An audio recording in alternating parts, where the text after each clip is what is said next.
Hello students, hope you all are fine and reading well at home. So today I welcome you to the 10th standard social science class economics. So we are going to study about the lesson sectors of the Indian economy. But before starting the lesson, I want you to get ready with a book and a pen as usual to note down the important points while we are reading this chapter. So shall we begin, children? So as you know, an economy is better understood when we study its components of sectors. Sectoral classification can be done on the basis of various or several criteria. In this chapter, three types of classifications are discussed, like the primary sector, the secondary and the tertiary sector. We are going to discuss about the organized and the unorganized sector, the public and the private sector. So please remember that we are going to read about the concept called as gross domestic product, employment and many things going forward. So it is necessary to know all the concepts, okay, and it can be primary, secondary or tertiary sector. All the three sectors, they contribute for the economic development of the country as a whole. We are going to see up the problems that are caused by changes in the roles of the sectors in this coming slides. We may see different sources of information or understanding different graphs where we can compare different sectors in the Indian economy especially. So let us see what is there in store for us. So children, we find various people engaged in different activities of life. So let us understand the various activity as classified according to the Indian economic sector. So let us see what is this. The Indian economy can be classified into various sectors on the basis of ownership, working conditions of the workers and the nature of the activity being performed. On the basis of nature of activity, Indian economy can be classified into primary, secondary and tertiary sector. Please make a note of this, children. On the basis of nature of activity, the Indian economy can be classified into primary, secondary and tertiary sectors. Next, on the basis of working conditions, the economy can be classified into organized and unorganized sectors. So on the basis of working conditions, organized and unorganized sectors. Third one, on the basis of ownership, the Indian economy can be classified into public and private sectors. We have seen how the Indian economic sectors are classified. So what is the primary sector? Let us take a brief look into this primary sector now. So as you know that primary sector is an economic activity which is centered from extraction of raw materials from Mother Earth. It can be agriculture, forestry, mining or quarrying. So take for example the cultivation of cotton. It takes place within a cropping season. For the growth of cotton plant, we depend mainly but on natural factors like rainfall, sunshine and climate. The product of this activity is cotton. Clear? In the case of an activity like dairy, we are dependent on the biological process of animals and availability of fodder, etc. The product in the dairy category is milk. This is also a natural product. Similarly, minerals and ores are also natural products. When we produce a good by exploiting natural resources, it is known as primary sector. Write it down, children. When we produce a good by exploiting natural resources, it is the activity of the primary sector. To see it again, let us see what is here. The primary sector is where the economic activity is centered from extraction of raw materials from Mother Earth. We have seen examples again. The Indian agriculture is the biggest example of primary sector. However, forestry and fishing can also be cited as other examples of this particular primary sector. Remember, primary sector is also known as the agriculture and related sector. So primary sector is also known as, primary sector is also known as agriculture and the related sector. Why primary? Why it is called as primary? Because it forms the base for all other products that are subsequently made from this particular sector. Since most of the natural products we get are from agriculture, dairy, fishing, forestry. As I told you, this is also called as agriculture and related sector. Do remember, children, from examination point of view, this is very important. What do we call primary sector also? We call it as agriculture or related sector. So let us see what is secondary sector. Secondary sector. Secondary sector. So let us see. So when the main activities involves manufacturing, then it is secondary sector. All industrial production where physical goods are produced come under secondary sector.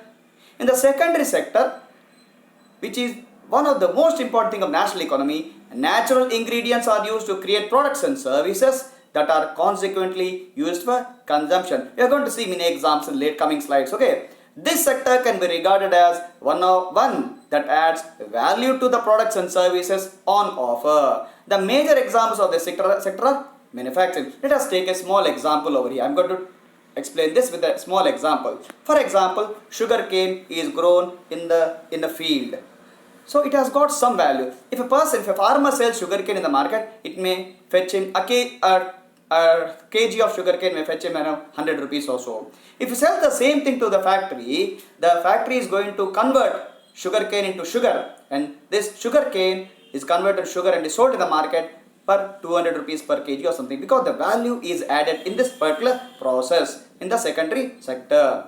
So the secondary sector covers activities in which natural products are changed into other forms through ways of manufacturing that we associate with industrial activity. It is the next step after primary. It is the next step after the primary sector. The product is not produced by nature. Remember here, but the product is not produced by nature, but has to be made, and therefore some process of manufacturing is essential. That means the product doesn't come directly from nature. Once they procure from the nature, there is a process where the product is changed. This could be in a factory, a workshop, or at a home. For example, using cotton fiber from the plant, we spin yarn. Okay, we spin yarn, and then we weave the cloth. Cloth is woven. Okay, so weave the cloth also. Using sugarcane as raw material, as I told you, we make sugarcane or gur. We convert earth into bricks and use bricks to make houses and buildings. Since this sector gradually became associated with different kinds of industries that came up, this is also called as the industrial sector. So this is a brief about the secondary sector. So we'll read this again now. So when the main activity involves, note down children, when the main activity involves manufacturing, are you noting out children? Yes. When the main activity involves manufacturing, then it is secondary sector. All industrial production where physical goods are produced come under secondary sector. In the secondary sector, what is done? Manufacturing is done. So this sector is also known as industrial sector. Now tertiary sector. Let us see what is tertiary sector. So these are the activities, I meant to say the tertiary sector. What activities are done? They help in the development of primary and secondary sector. These are supporting sectors to the primary and secondary. These activities by themselves do not produce a good, but they are an aid or support for the production process. We'll take an example over here again. So goods that are produced in primary or secondary sector would need to be transported, isn't it? Once, for example, if sugarcane is grown in an agricultural field, it should be transported to the nearby factory by a bullock cart or by a tractor, by a truck, by a train, some other means of transport. Yes, you are right children. Transport comes under the tertiary sector. So this should be transported by trucks or trains and then sold in the wholesale and retail shops. At times, it may be necessary to store these in godowns. For example, from sugarcane they made sugar. Sugar has to be stored somewhere. We need godowns also. So storage godowns also come under the tertiary sector. We also may need to talk to others over telephone or send letters. We have to send communication. We have to send a fax, email, some kind of communication. Or sometimes they need to borrow money. A tractor, a person who is into transportation sector, who supplies tractors to the agricultural fields, requires some finance. So he has to approach banks. So transport, storage, communication, banking, trade are some examples of tertiary activities. So primary activities consist of the products which get directly from the nature. Secondary sector involves the processing of the natural product into some other product by a process called as manufacturing. Tertiary sector supports the primary and the secondary sector. I hope you are clear with this concepts of primary, secondary and tertiary sectors. So since these activities generate services rather than goods, the tertiary sector is also called as the service sector. There may be question in the exam, children. Why do we call tertiary sector as the service sector? Please note it down. Since these activities generate services rather than goods, the tertiary sector is also called as service sector. So service sector also includes some essential services that may not be directly helped in production of goods. For example, we require teachers, doctors and those who provide personal services such as washermen, barbers, cobblers, many administrative and accounting people. All these come under the tertiary or the service sector. Now let us see what is there in store in the next slide. So evolution of economy from primary sector based to tertiary sector based. So let us see how this evolution has taken place. So during the early civilization, all economic activity was in primary sector. All economic activity was in the primary sector. When the food production became surplus, people's need for other products also increased. So this is how the evolution took place. We are saying this. This led to the development of the secondary sector. The growth of secondary sector spread its influence during Industrial Revolution in the 19th century. Why they are mentioning 19th century? Because this was the time when the Industrial Revolution took place in England, and in India also it slowly developed. So after growth of economic activity, a support system was needed. Was the need to facilitate the industrial activity like transport sector and banking and all those things. Certain sectors like transport and finance play an important role in supporting the industrial activity we have seen in the previous slide. Okay. Moreover, more shops were needed to provide goods in people's neighborhood. Ultimately, other services like tuition, administrative support, etc. slowly developed. So let us see a small example here. Imagine what would happen if farmers refused to sell sugarcane to a particular sugar mill. The mill have to be shut down. Imagine what would happen to cotton cultivation, if companies decide not to buy from the Indian market and import all cotton they need from other countries. Indian cotton cultivation will become less profitable and the farmers may even go bankrupt if they cannot quickly switch to other crops. Cotton prices will fall. Farmers buy many goods such as tractors, pump sets, electricity, pesticides and fertilizers. Imagine what would happen if the price of fertilizers or pump sets go up. Cost of cultivation of farmers will rise and their profits will reduce. People working in industrial and service sector need food. Imagine what would happen if there is a strike by transporters and lorries refuse to take vegetables. Okay, so these are how each sector is dependent on the other. Interdependency of sector, that's what I told you. Okay, I gave an example of the interdependency of sectors. To understand this interdependency, let us take the example of a cool drink manufacturer. So, as you know, a cool drink contains water, sugar, artificial flavor and a bit of carbon dioxide. Suppose if there is no sugarcane production, then procuring sugar will become difficult and costly for the cool drink manufacturer. Now, to transport sugarcane to sugar mills and sugar to cool drink plant, it needs the service of a transporter. A person or system of persons is required to maintain and monitor all these movements of goods from farm to factory to shop in different locations. That is where the role of administrative staffs comes. Let us go back to the farmer. He also needs fertilizers and seeds which is processed in some factory and which will be delivered to his doorstep by some means of transportation. To top it all at every step of these activities, we require the proper monetary and banking system. So in a nutshell, this describes how interrelated all sectors of the economy are. I mean to say, primary sector, secondary and tertiary sector are dependent on each other. If they don't work hand in hand, there will be a total failure of the economy of the country.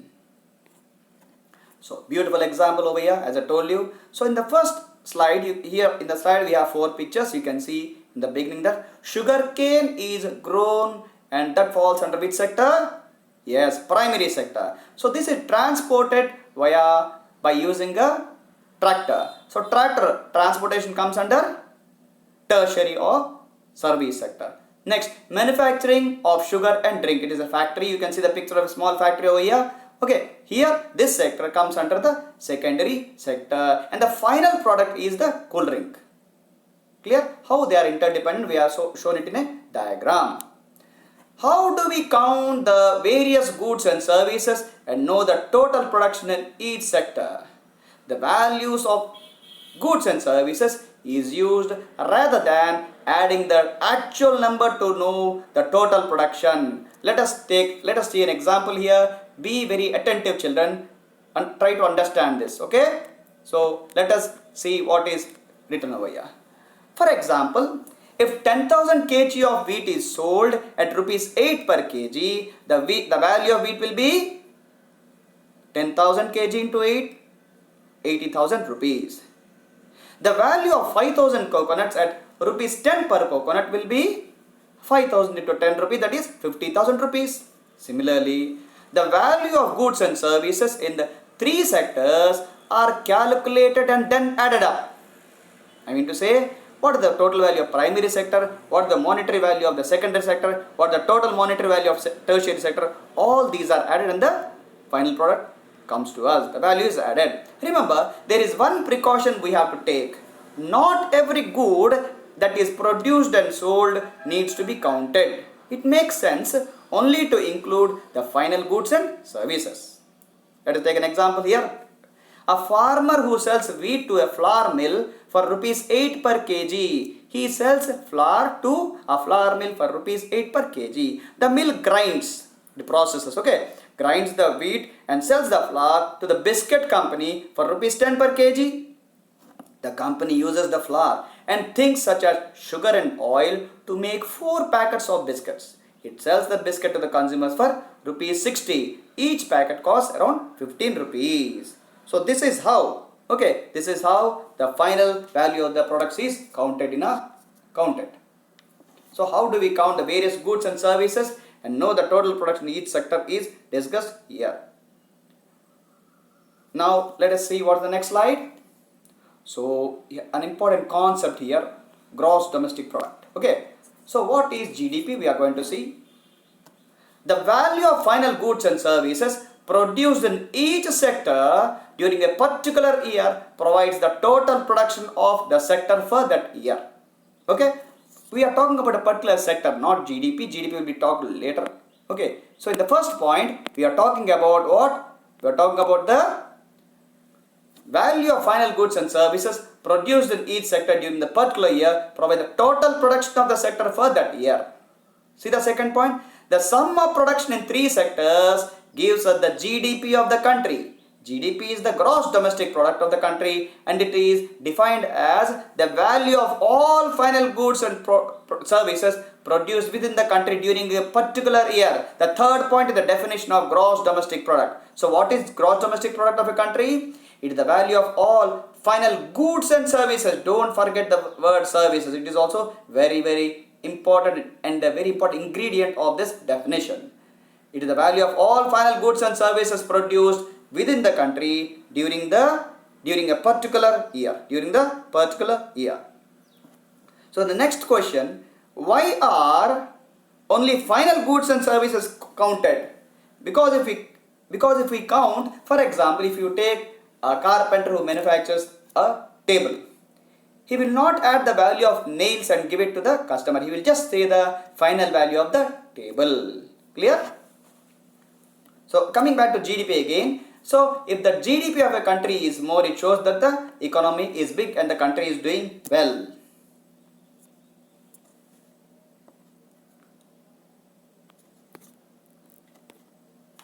So let us compare this sectoral development by the help of these diagrams. So growth and status of different sectors. Let us see the diagrams, children. So growth and status. So here we are comparing the growth and status of different sectors in the year 1973 and 2003. So the sectors are divided into primary, secondary and tertiary sector, as you know. So the blue color or the violet color is the primary sector, the orange is the secondary sector and yellow is the tertiary sector.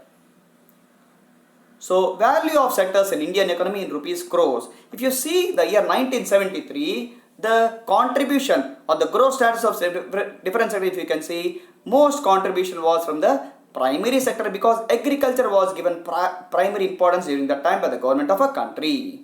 And when it comes to the year 2003, there was a drastic change and the tertiary sector increased like anything. So the graph shows a massive increase in turnover for all these sectors during 20 years, which shows the way our economy grew. So next slide, share of sectors in the gross domestic product, how much they contributed toward the GDP of our country India. In the year 1973, if you can see, most of the contribution was from which sector? The primary sector. Was from which sector? From the primary sector. And next, when it came to year 2003, it changed to what? The tertiary sector. You can see the percentage clearly. What kind of percentage increase was there? The graph shows that share of agriculture decreased substantially and that of industry remained static and share of service sector grew. Particularly, the growth of share of service sector was phenomenal from 35% to 55%. See how much it has grown from 1973 to 2003. Share of sectors in employment. Okay, let us see the employment share of each sector comparatively in the 73 and 2000. So the share in providing employment was not in tune with the share of GDP. If you can see the GDP, there was drastic change, 35% to 55% in the tertiary sector, but it was not so in the share of sectors in employment. The agriculture provided employment to 75% workers, and this decreased to 60% in 2000, which is not as big as a drop as agriculture's drop in GDP contribution. On the other hand, the growth in employment provided by two sectors was substantially low. So what are the observations from the graphs we are going to see over here? What are the observations from the three graphs which we have seen? We are going to analyze here. So majority of people are still employed in agricultural activities because agriculture provides seasonal employment during cropping season, so chances of hidden employment are big. We'll see what is this. Moreover, as history suggests, a developed nation's dependency shifts from primary sector towards tertiary sector in all aspects of economic development. So it can be said that India is still way behind maybe because majority still depend on agriculture. Coming to the second observation, secondary and tertiary sector have failed to generate enough employment opportunities. So these create a pressure on primary sector. Although educated and skilled workforce do get employment in secondary and tertiary sector, but for unskilled and semi-skilled workers, there is still shortage of employment avenues. So the government should concentrate on this particular point. They should create employment for unskilled and semi-skilled workers. Clear? These are the observations from the graphs which we are seeing. So organized sector. What is an organized sector? We are going to see now. Why is it called an organized sector? What is organized sector? We are going to discuss in the coming slides. So you can see a picture over here.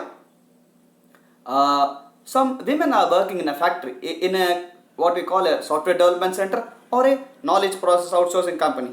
Okay, let us see what is this. The sector which carries out all activities through a system and follows the law of the land is called organized sector. Write down this, children. The sector which carries out all activity through a system and follows the law of the land is called organized sector. So whoever is working in this sector, the companies actually follow labor rights and the people are given due respect and wages as per the norms of the country. Excuse me. Moreover, labor rights are given due respect and wages are paid, as I told you, according to the norms of the country. Labor working in the organized sector get the benefit of social security because the government forces the companies to follow the schemes like ESI, PF benefits are given to them. These security provisions are necessary to provide source of sustenance in case of disability or death of the main breadwinner of the family. Otherwise, what will happen? The dependents will face a bleak future. The dependents will have a very bleak future. Let us see what is unorganized sector. The sector which evades most of the laws and do not follow the system come under organized sector. See, a woman is carrying a huge bale of cotton or something. Okay, so they are paid very less wages. They are paid very less wages. Small shopkeepers, some small scale manufacturing units keep all their attention on profit making and ignore the workers' basic rights. Workers do not get adequate salary and other benefits like leave, health benefit and insurance. For example, domestic helpers or workers at a local grocery shop.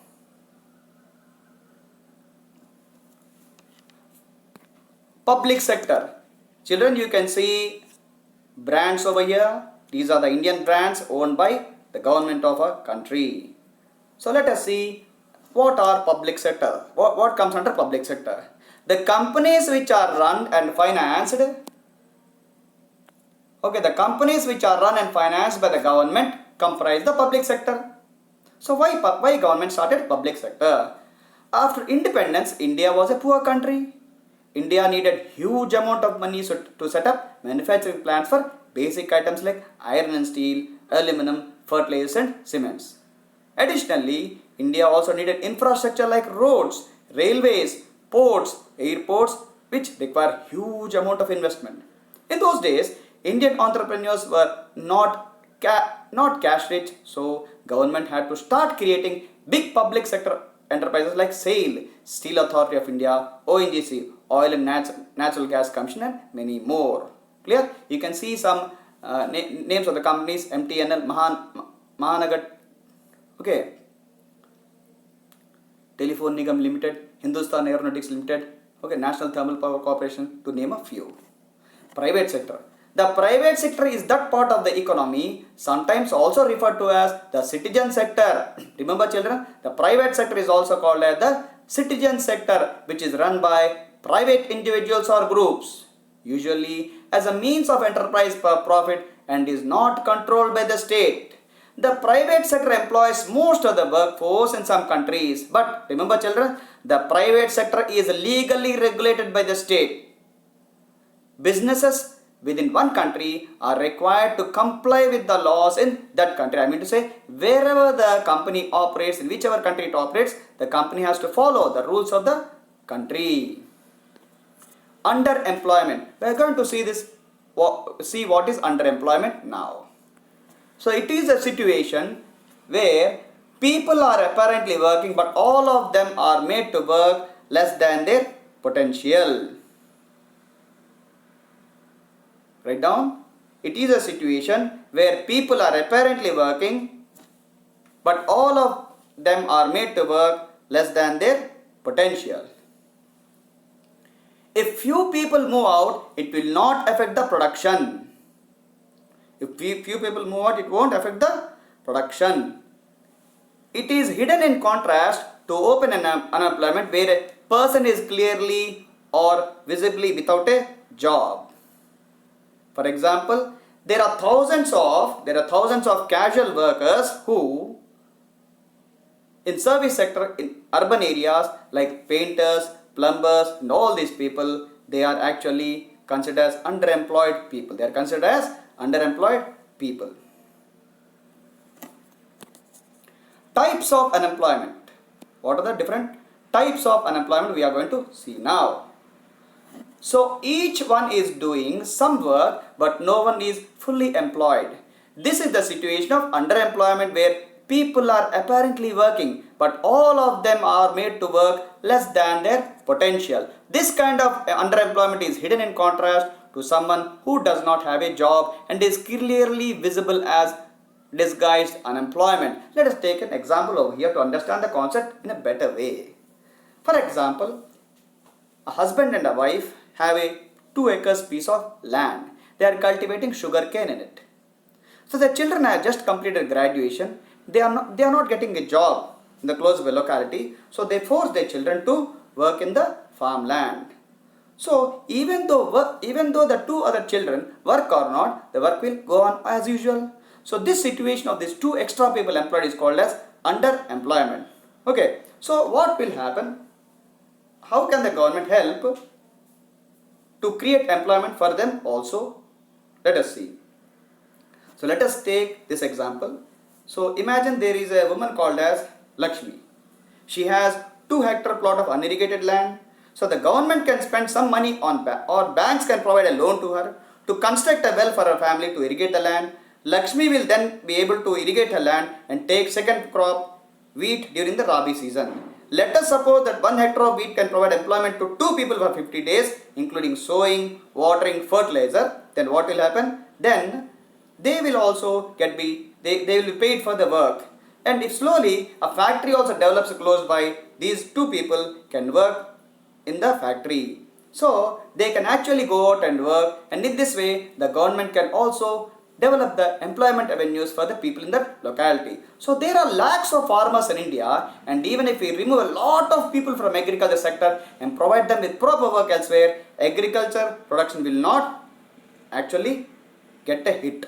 Okay, it won't have any impact on the agriculture sector. So what is NREGA? We are going to see what is NREGA now. So what is NREGA? We are going to take a look. So this is also called as MGNREGA, Mahatma Gandhi National Rural Employment Guarantee Act 2005.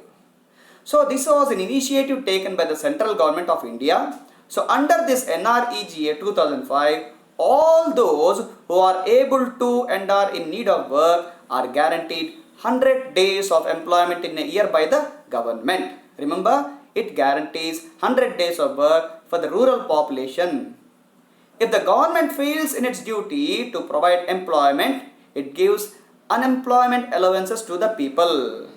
And the types of work that would in future help to increase the production from land will be given preference under the act. I mean, it's a land development works will be given importance. You can see the picture over here. So you have right to work, that's what it says. Okay.